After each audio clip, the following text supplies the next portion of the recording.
প্রিয় দর্শক, স্বাগত জানাচ্ছি। উত্তপ্ত হয়ে উঠেছে ভারত পাকিস্তান সীমান্ত। 1947 সালের বিভাজনের পর থেকেই দুই দেশের মধ্যে বৈরিতা লুকানোর কিছু ছিল না, কিন্তু সাম্প্রতিক ঘটনায় পরিস্থিতি আরও ভয়াবহ আকার ধারণ করেছে।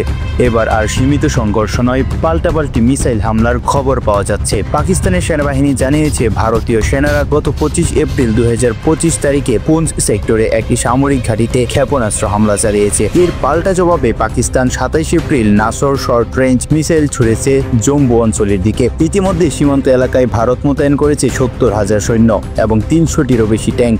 অন্যদিকে পাকিস্তানও পাঠিয়েছে 50,000 সৈন্য এবং মোতায়েন করেছে তাদের নতুন প্রজন্মের মিসাইল। বিশেষজ্ঞদের দাবি, এই দুই দেশের মধ্যে এই উত্তেজনা যদি বাড়তেই থাকে তবে 1965, 1971 এবং 1999 সালের কার্গিল যুদ্ধের মতো আরেকটি বড় সংঘর্ষ দেখা দিতে পারে। কাশ্মীর নিয়ে দুই দেশের লড়াই যেন থামার নামই নিচ্ছে না।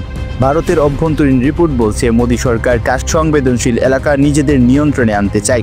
অন্যদিকে পাকিস্তান বলছে তারা কাশ্মীরের জন্য শেষ রক্তবিন্দু দিয়ে পর্যন্ত লড়বে।